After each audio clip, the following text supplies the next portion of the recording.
వచనాలు ఉన్నాయి, మార్చి చదువుకున్నాం. దుష్టుల ఆలోచన చొప్పున నడువక, పాపుల మార్గమున నిలువక, అపహాసకులు కూర్చున్న చోట కూర్చుండక,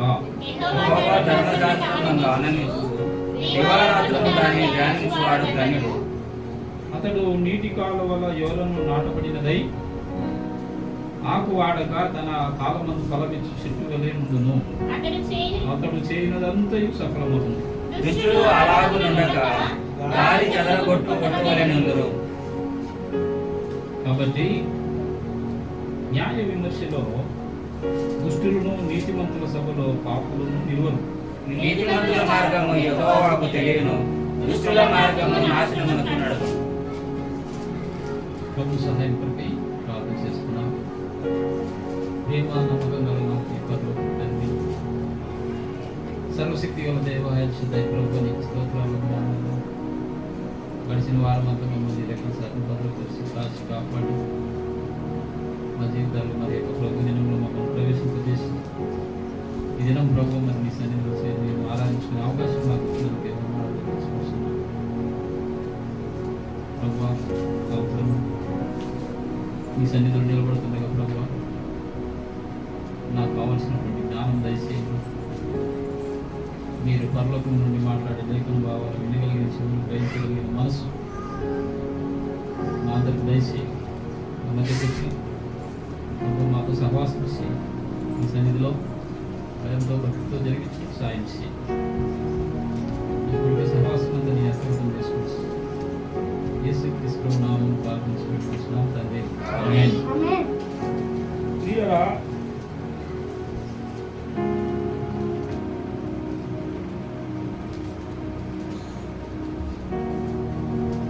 ప్రియమైనటువంటి దేవుని బిడ్డలారా, మనం చదువుకున్నటువంటి ఈ యొక్క లేఖన భావాన్ని మనం చూసినట్లయితే ఇక్కడ మొదటి వచనంలోనే ఏముందంటే దుష్టుల ఆలోచన,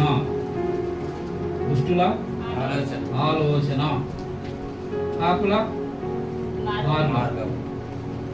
దుష్టుల ఆలోచన, పాపుల మార్గము, అపహాసకులు కూర్చుండు చోటు. మూడు లైన్లలో మూడు ఉన్నాయి. దుష్టుల ఆలోచన చొప్పున అనే దాన్ని మనం ఈరోజు చూసినట్లయితే అంటే ఎవరు దుష్టులు?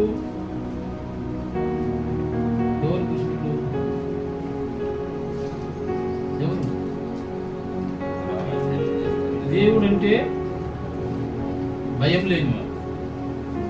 దేవుడు అంటే భయం లేనివాడు, భక్తి లేనివాడు, దేవుని సహవాసము లేనివారు. ప్రపంచంలో లేక దేశంలో లేక లోకంలో వారి ఇష్టానుసారమైన జీవితము జీవించటి వారు. ఎవరు చెప్పినా విననటువంటి వారు, వారి మాట లెక్క చేయకుండా ఉండేటటువంటి వారు.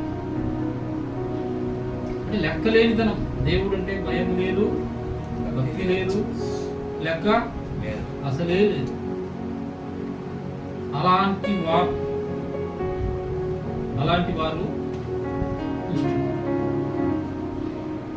మరి 4వ వచనం చూస్తే చూడండి, దుష్టులు అలాగుండక.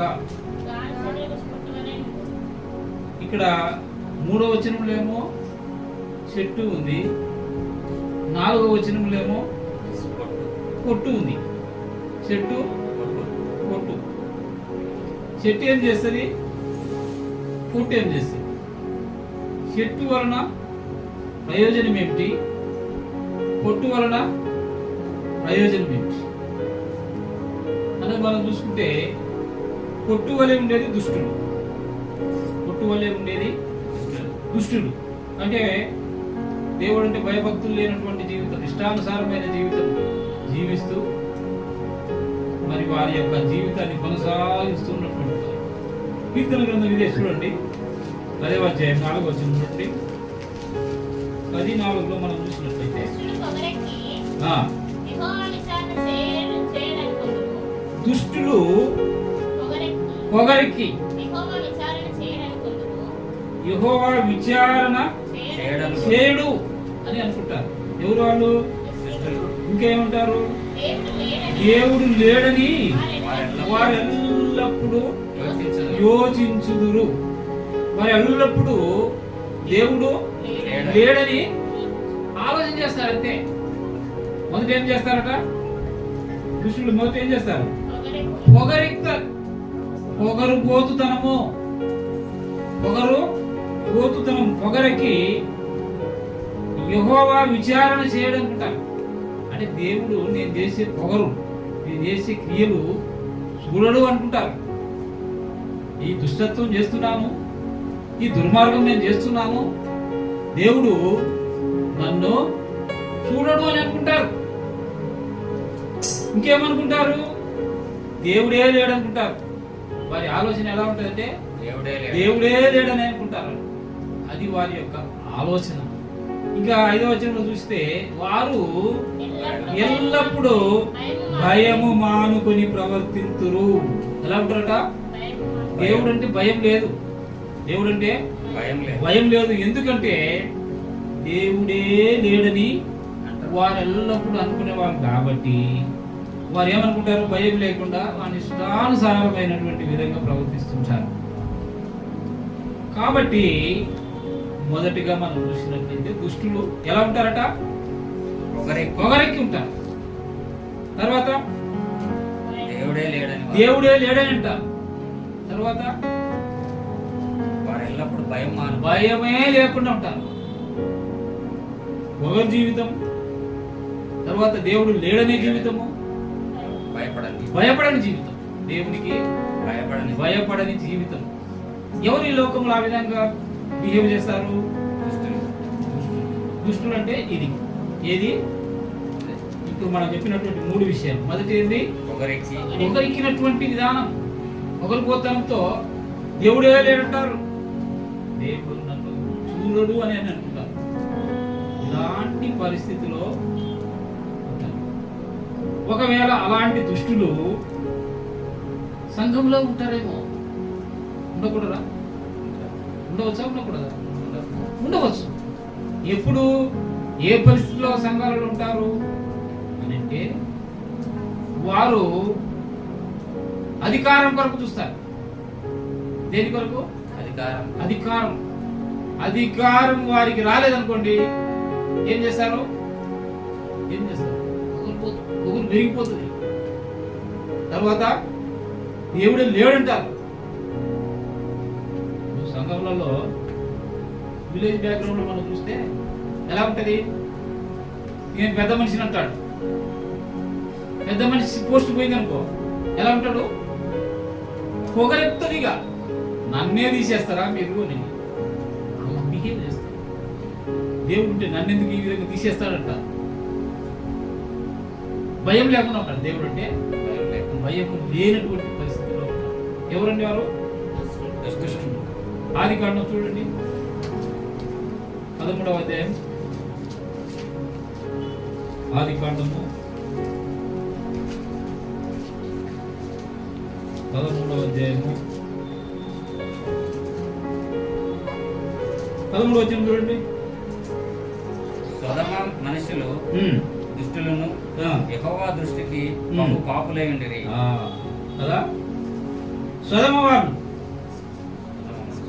వారు ఎలాంటి వారట? దుష్టులు యెహోవా దృష్టికి బహు పాపులైనారు. విచ్చలవిడి జీవితం జీవిస్తున్నారు. దేవుడు అంటే భయం లేని జీవితం జీవిస్తున్నారు. చెయ్యకూడని రోత పనులన్నీ చేస్తా ఉన్నారు. ఎవరు చేస్తా ఉన్నారు? ఎక్కడ చేస్తా ఉన్నారు? ఎవరు చేస్తా ఉన్నారు? ఎక్కడ చేస్తా ఉన్నారు అంటే సొదొమలో ఏం చేస్తున్నారు? సొదొమ మనుషులు దుష్టులు. తర్వాత బహు పాపులు. ఎవరి దృష్టికి? దేవుని దృష్టికి బహు పాపులైనారు. చాలా మంది నేటి దినాలలో సంఘాలలో కూడా ఇలాంటి వారు ఉన్నారు. సంఘాలలో కూడా ఇలాంటి వారు ఉన్నారు. ఎందుకు ఇలా తయారవుతున్నారు సంఘాలలో కూడా దుష్టులుగా అంటే కారణం ఏంటంటే సరైన విధానంలో బాప్తిసం తీసుకోకపోవడం. సరైన విధానంలో బాప్తిసం తీసుకోకపోవడం. సరైన విధానం అంటే ఏంటి? ఏంటి సరైన విధానం? ఏంటి? మారు మనసు లేకుండా ఎవరో తీసుకోమన్నారు కాబట్టి తీసుకున్నట్లయితే ఏమవుతుందంటే ఈ దుష్టత్వం అనేది వస్తుంది. సొదమ మనుషులు ఎవరు? వాళ్ళు దుష్టులు, బహు దేవుని దృష్టికి బహు పాపం చేసినటువంటి వారు. కాబట్టి పిల్లలారా, మన విశ్వాస జీవితంలో దేవుని యందు మనము భయం ఉండాలి. భయము ఉండాలి. భక్తి ఉండాలి. భక్తి ఉండాలి.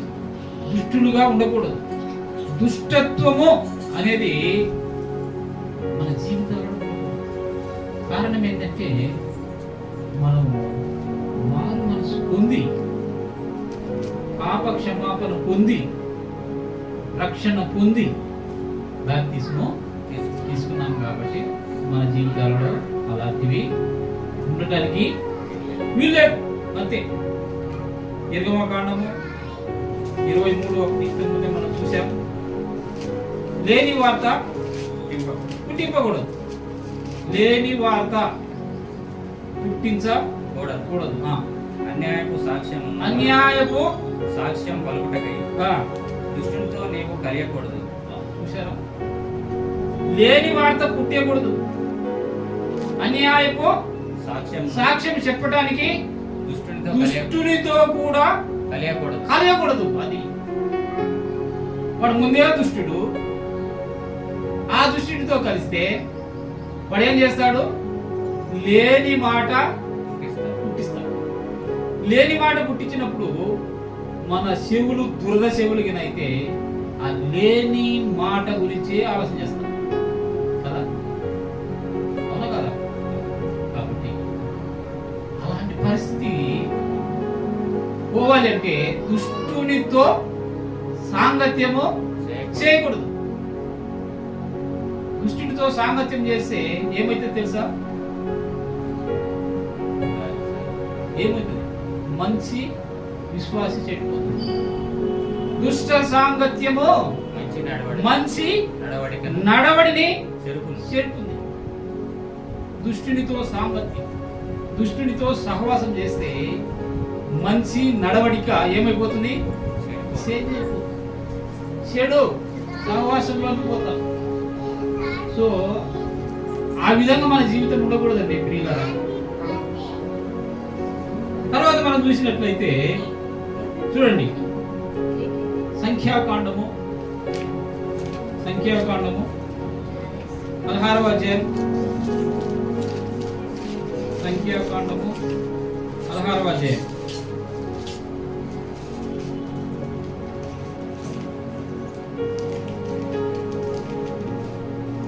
ఇరవై 6వ వచనం.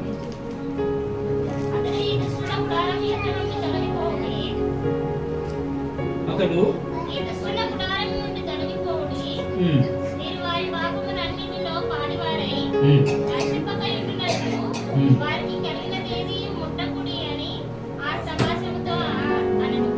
ఎవరంటున్నారు ఈ మాట? ఎవరంటున్నారంటే 25వ వచనం చూస్తే మీకు అర్థమవుతుంది.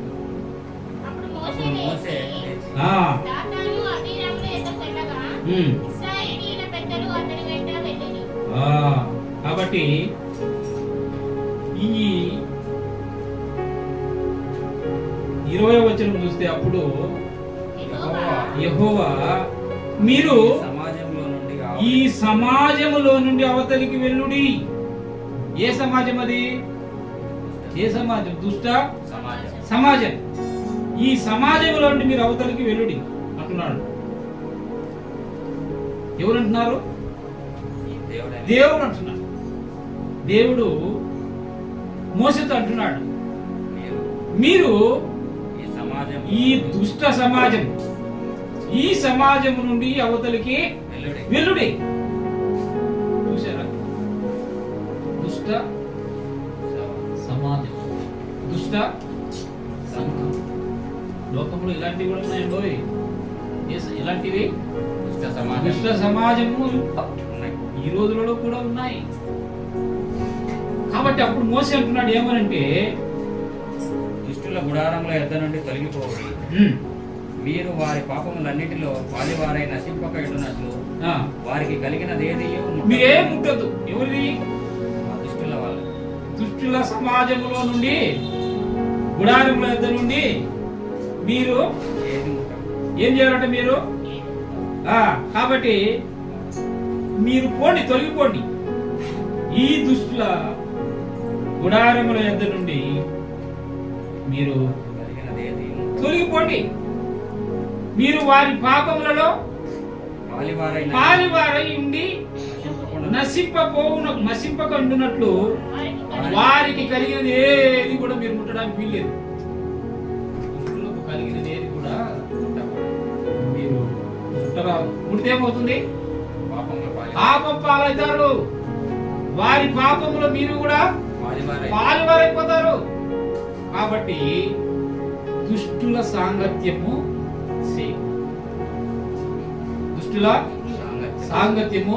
చేయకూడదు. మనల్ని మనం పరీక్షించుకోవాలి ప్రియులారా. ఎలా మన విశ్వాస జీవితాన్ని మనం కాపాడుకుంటున్నాము? దుష్టులతో సాంగత్యం చేస్తున్నామా? వారి యొక్క విచ్చలవిడి తనాన్ని మనము ఆస్వాదిస్తున్నామా? దేవుని భయము లేకుండా మనము జీవిస్తున్నామా అన్నది మనము పరీక్షించుకుంటాం. లేని వార్త పుట్టించే వారితో మనం సహవాసం చేస్తున్నామా అనేది పరీక్షించుకోవాలి. మరి పాపం దుష్టులతో వారి ముట్టుకున్నట్లయితే మనకేమొస్తుంది? వస్తుంది. పాపములో పాలువారమవుతాం. అలాంటి పరిస్థితిలో మనం ఉంటున్నామా అన్నది మనము పరీక్షించుకోవాల్సినటువంటి వాళ్ళంగా ఉంటున్నాము. న్యాయాధిపతులు చూడండి, న్యాయాధిపతుల గ్రంథము 17వ అధ్యాయం.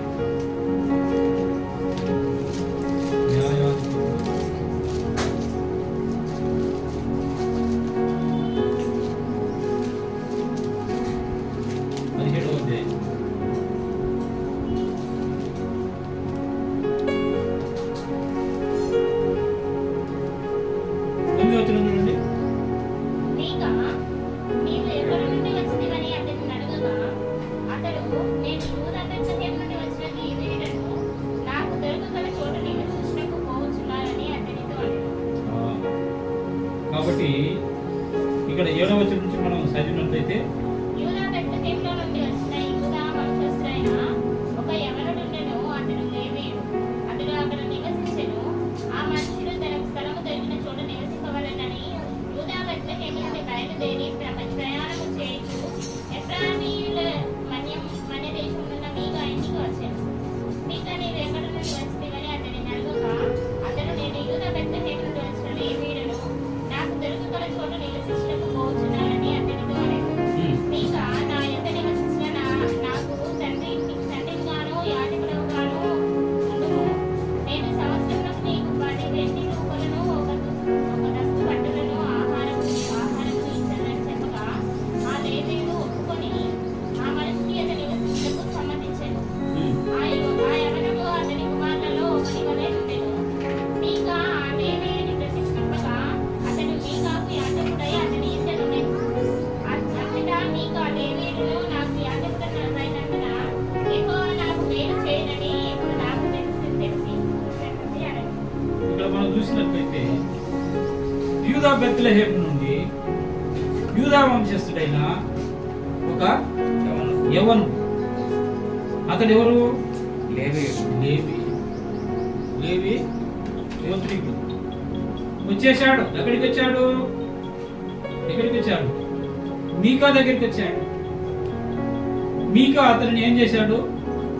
తనకు యాజకుడిగా తండ్రిగాను తండ్రిగా యాజకుడిగా ఉంచుకున్నాడు. ఎవరిని ఉంచుకున్నాడు?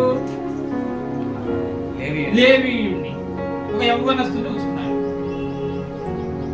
కాబట్టి ఒక మంచి మనిషిని ఉంచుకున్నాడు, దుష్టుని మాత్రం ఉంచుకున్నాడు. మీకా దుష్ట సాంగత్యము చేయలేదు. మీకా దుష్టులతో సహవాసం చేయకుండా లేవీ గోత్రాన్ని దేవుడు దేని కొరకు వాడుకున్నాడు, ఉంచుకున్నాడు, ఏర్పాటు చేసుకున్నాడు అంటే యాజకత్వము వహించుకున్నాడు. ఆ లేవీ గోత్రము, లేవీయుడైనటువంటి ఆ యవ్వనస్తుని మీకా తనకు యాజకుడుగా ఉంచుకున్నాడు. కారణం ఏంటి అంటే దేవుడే అతనిని యాజకత్వం వంశములో ఉంచుకున్నాడు, యాజకత్వం చేసే గుంపులో ఉంచుకున్నాడు. కాబట్టి ఆ యవ్వనస్తుని మీకా ఏం చేశాడు? యాజకుడుగా నియమించుకున్నాడు, ఉంచుకున్నాడు. కాబట్టి మన జీవితాలలో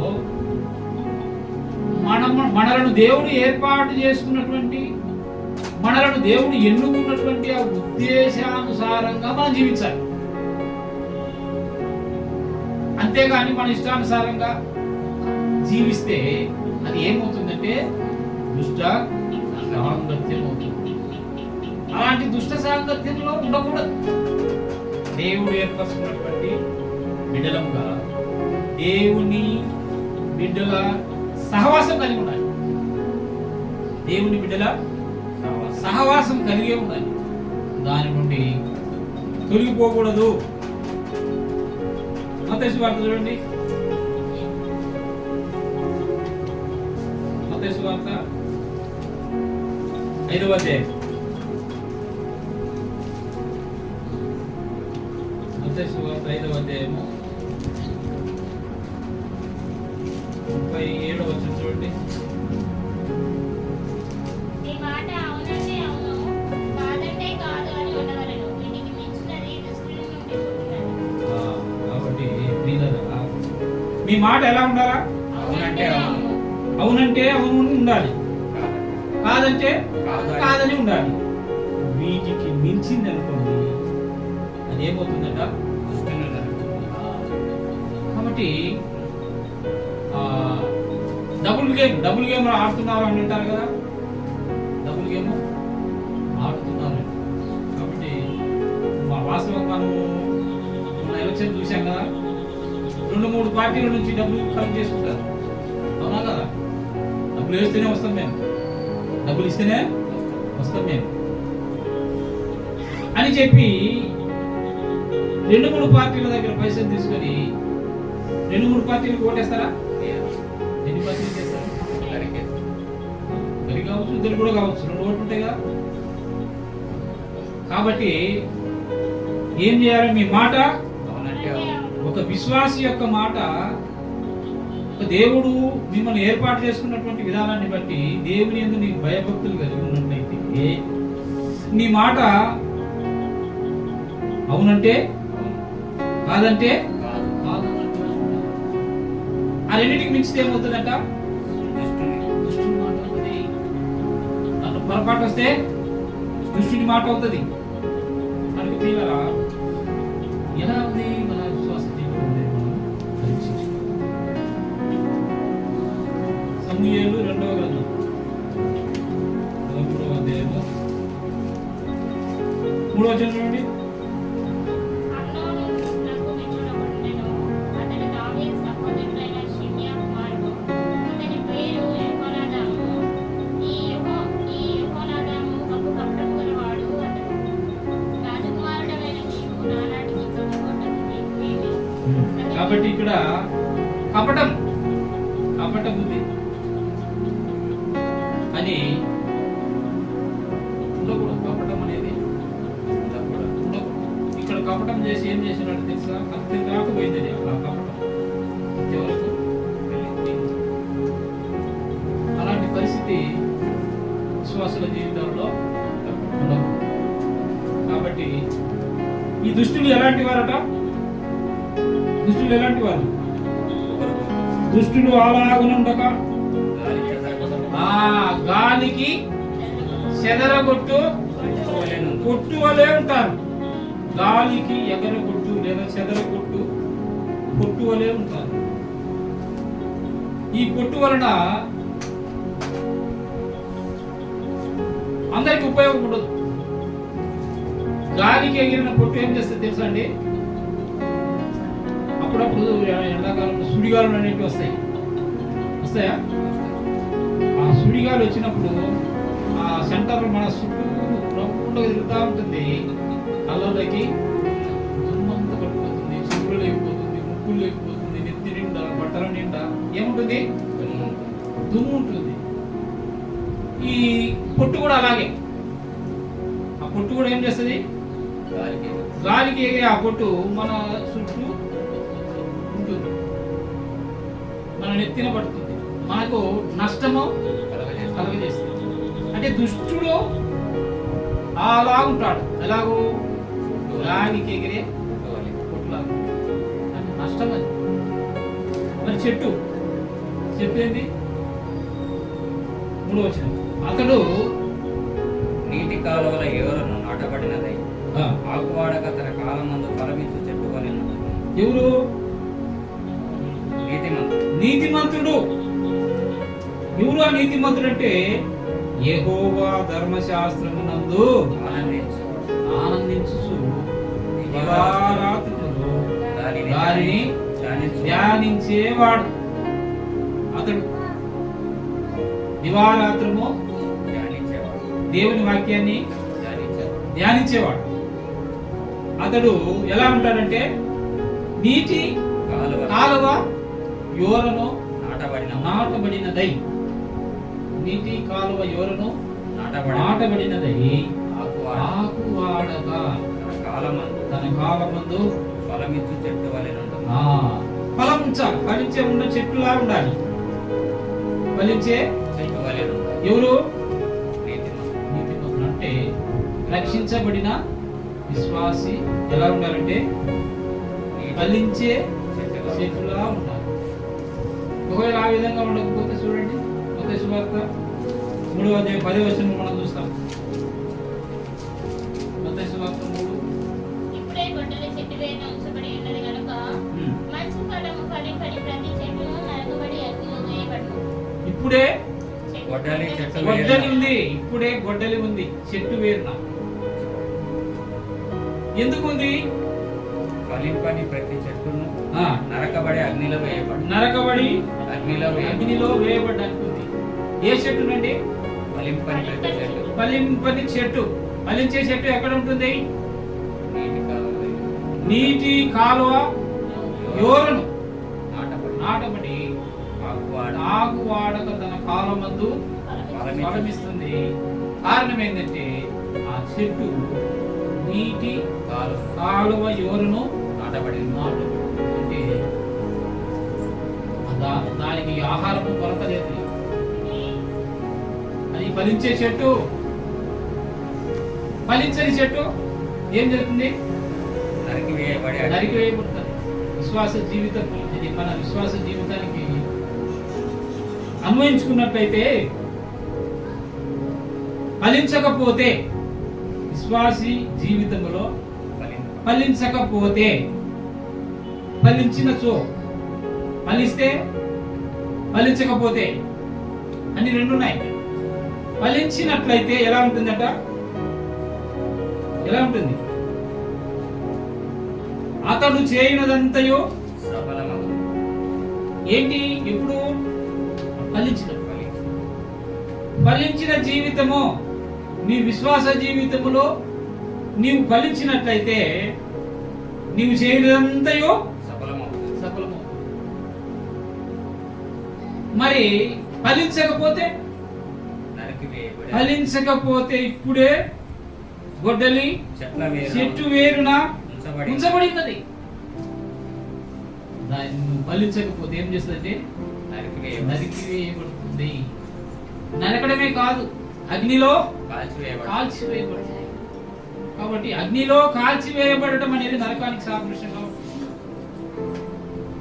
అగ్నిలో కాల్చివేయడం అంటే నరకానికి సాదృశ్యంగా ఉంటుంది. అందు ప్రియులారా, ఒక విశ్వాస జీవితంలో ఫలించాలి. దేవుడు కోరుకునేది అదే. దేవుడు కోరుకునేది అదే. ఒక ద్రాక్ష తోటలో అంజూరపు చెట్టు ఒకటి ఉన్నది. ఆ అంజూరపు చెట్టు పండ్లు వెతకడానికి పోయినప్పుడు ఆ అంజూరపు చెట్టు ఫలం లేదు.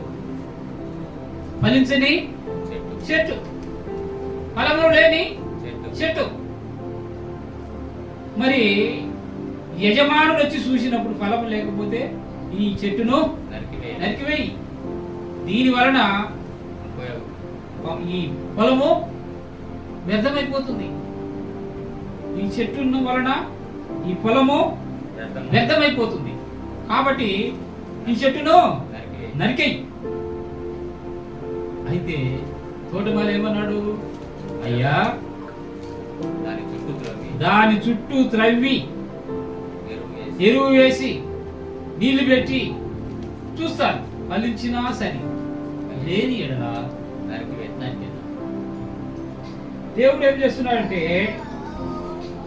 మరి మన ప్రభు అయిన యేసుక్రీస్తు వారు మన నిమిత్తము దేవుని దగ్గర మనకు సూరిటిగా ఉంటున్నాడు.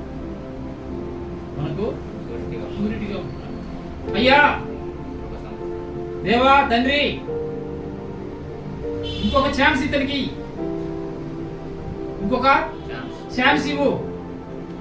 అతడు మారిండా పర్వాలేదు, సరి చేసుకున్నాడా పర్వాలేదు, ఫలించిండా పర్వాలేదు.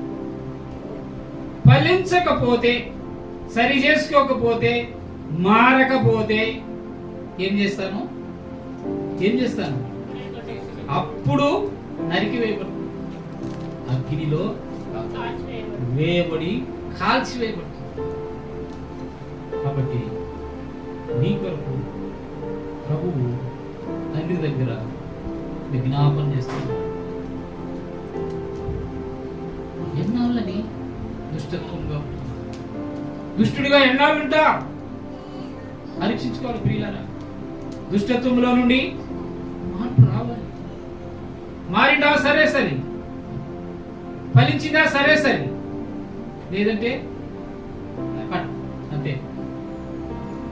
పరీక్షించుకోండి ప్రియులారా.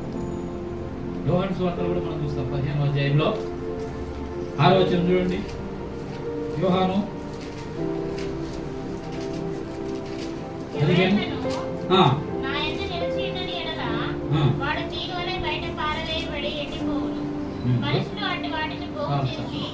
రెండవ వచనం చూడండి. నాలో ఫలింపని ప్రతి తీగను ఆయన తీసి పారవేయును. ఫలించు ప్రతి తీగే మరి ఎక్కువగా ఫలించుటకు ఏం చేస్తాడట? ఫలించే తీగ ఇంకా ఎక్కువగా ఫలించాలని పనికిరాని తీగలను తీసేస్తాడు. అంటే క్రీస్తునందు ప్రియమైనటువంటి క్రీస్తులో మీరు ఫలించినట్లయితే మీలో ఉన్న పనికిరానివన్నీ తీసేసుకోవాలి.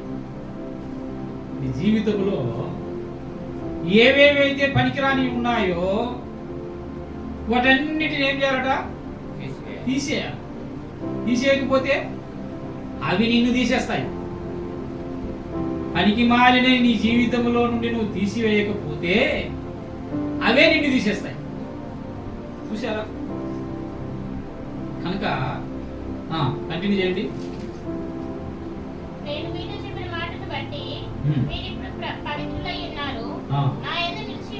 నా యందు నిలిచి ఉండుడి, నేను మీ యందు నిలిచి ఉంటాను. తీగే ద్రాక్షావల్లిలో నిలిచి ఉంటేనే అది. కాబట్టి తీగే ద్రాక్షావల్లిలోనే ఉండాలి ఫలించాలంటే. ఆ ద్రాక్షావల్లి నుండి వేరైతే ఫలిస్తుందా? ఏమైతుంది? ఎండిపోతుంది. ఎండిపోతే ఏమైతుంది? సో తీగే ఎక్కడ ఉండాలి? ద్రాక్షావల్లిలోనే ఉండాలి. నువ్వు తీగవు, ఇప్పుడు నువ్వు తీగవు, నువ్వు ఎక్కడ ఉండాలి? ఎక్కడ ఉండాలి? ద్రాక్షావల్లిలో ఉండాలి. నువ్వు ఆ ద్రాక్ష చెట్టుకు ఒక తీగవు. ఆ తీగ చెట్టులో ఉంటేనే ఫలిస్తుంది. చెట్టులో నేను ఉండను అని అనుకుంటే ఫలించకపోతే బయట పారవేయబడతావు. బయట పారవేయబడితే అగ్నిలో కాల్చివేయబడతావు. కనుక ప్రియులారా, కంటిన్యూ చేయండి. ద్రాక్షావల్లిని నేను, తీగలు మీరు. ఎవడు నా యందు నిలిచి ఉండునో, నేను ఎవని యందు నిలిచి ఉండునో వాడు బహుగా ఫలించును. అది ద్రాక్షావల్లిని నేను, తీగలు మీరు. నా యందు ఎవడు నిలిచి ఉంటాడో నేను వాని యందు ఉంటాను, వాడు బహుగా ఫలించును. క్రీస్తు కలిగి ఉన్నటువంటి జీవితంలో బహుగా ఫలిస్తాం. క్రీస్తును కలిగి ఉండకుండా ద్రాక్షావల్లిలో నుండి తీగ వేరైనట్టు క్రీస్తులో నుండి నీవు వేరైనట్లయితే నీవు ఫలించవు. కాబట్టి ప్రియులారా, మన విశ్వాస జీవితాన్ని మనము పరీక్షించుకోవాలి. ఎలా మన విశ్వాస జీవితం ఉంది అనేది పరీక్షించుకోవాలి. ప్రభు యొక్క శరీర రక్తాలలో పాలు పంచుకునేందుకు మన జీవితాన్ని మనము పరీక్షించుకోవాలి. గాలికి ఎగిరే పొట్టు వలె ఉంటావా, ఫలించే చెట్టు వలె ఉంటావా? నువ్వు చెట్టు వలె ఉండాలనుకుంటే క్రీస్తులోనే ఉండాలి. తీగగా ఉండాలనుకుంటే క్రీస్తులోనే ఉండాలి. అది కాదు అని అనుకున్నట్లయితే, పొట్టులా ఉండాలి అనుకున్నట్లయితే, పొట్టు గాలికి ఎగిరి ఎక్కడికక్కడికో పోతుంది. ఎక్కడ ఫలానా స్థలం అనేది లేదు. ఆ గాలి యొక్క ప్రెషర్ను బట్టి అది ఎంత దూరం పోగలిగితే అంత దూరం పోతూ అది అనేక మంది కళ్ళలో పడి ఇబ్బంది కలగజేస్తుంది. నువ్వు అలా ఉంటున్నావా? గాలికి ఎగిరే పొట్టులా ఉంటున్నావా? అనేక మందికి ఆటంకంగా ఉంటున్నావా అనేది పరీక్షించుకోవాలి. దుష్టుని వలె ఉంటావా, లేకపోతే నీతిమంతుని వలె ఉంటావా? 5వ వచనం చూడండి. కాబట్టి న్యాయ విమర్శలో దుష్టులను నీతిమంతుల సభలో పాపులను నిలవరు. నీతిమంతుల మార్గము యెహోవాకు తెలియను, దుష్టుల మార్గము అది దుష్టత్వంగా మనము జీవితాలలో కొనసాగించినట్లయితే అది ఎక్కడికి పోతుందట? నాశనమునకు నడిపిస్తుంది. నీతిమంతుల మార్గము యెహోవా తెలియను. ఆయన ఏం చేస్తారంట? నీతిమంతుల సభలో పాపలు ఉండరు. కాబట్టి దుష్టులు న్యాయ విమర్శలో ఉంటారు. న్యాయ విమర్శలో ఉండేది ఎవరు? దుష్టులు. మరి విశ్వాసులు ఎలా ఉంటారు? యోహాను సువార్త 5:24 మనం చూస్తాం. యోహాను సువార్త 5:24 నన్ను పంపిన వాని యందు, నా మాట విని నన్ను పంపిన వాని యందు విశ్వాసం ఉంచువాడు నిత్య జీవము కలవాడు. వాడు తీర్పులోనికి రాక మరణంలో నుండి జీవంలోనికి దాటి ఉన్నాడు. చూశారా? మరి దుష్టులు ఎక్కడికి పోతారు? తీర్పులోకి పోతారు. మరి నీతిమంతులు ఎక్కడికి పోతారు? తీర్పులోనికి రాక మరణములో నుండి జీవములోనికి దాటి ఉన్నారు. దుష్టునికి నీతిమంతునికి ఉన్నటువంటి తేడా. కనుక దుష్టులు ఎలా ఉంటారనేది మనం చూసాం. అతని గురించి చూసుకుంటూ వచ్చాం. ఏమేం చేస్తాడు? దేవుడు లేడంటాడు, దుష్టత్వాన్ని అనుసరిస్తాడు, దేవుని మాట వినడు. మరి నీతిమంతులు ఎలా ఉంటారు? అతడు నీటి కాలువ యోలను నాటబడినదై ఆకు వాడక తన కాలమందు ఫలమిచ్చు చెట్టు వలె ఉంటాడు. అతడు చేయనిదంతయు సఫలమవుతుంది. రేపు అతడు తీర్పులోనికి రాక మరణములో నుండి జీవంలోనికి దాటిపోతాడు. కాబట్టి తీర్పు అనేది ఉండదు ఎవరికి? నీతిమంతుడు. నీతిమంతుడు. మరి తీర్పు ఉండేది ఎవరికి? దుష్టులకు. కనుక ప్రియమైనటువంటి దేవుని బిడ్డారా, మరి ఈ వాక్యానుసారమైన విధానంలో మన జీవితాలను సరి చేసుకుని ఆయన నమ్మకంగా జీవిద్దాం. అందరూ కూడా మోకరించండి, ప్రార్థన చేసుకుంటాం.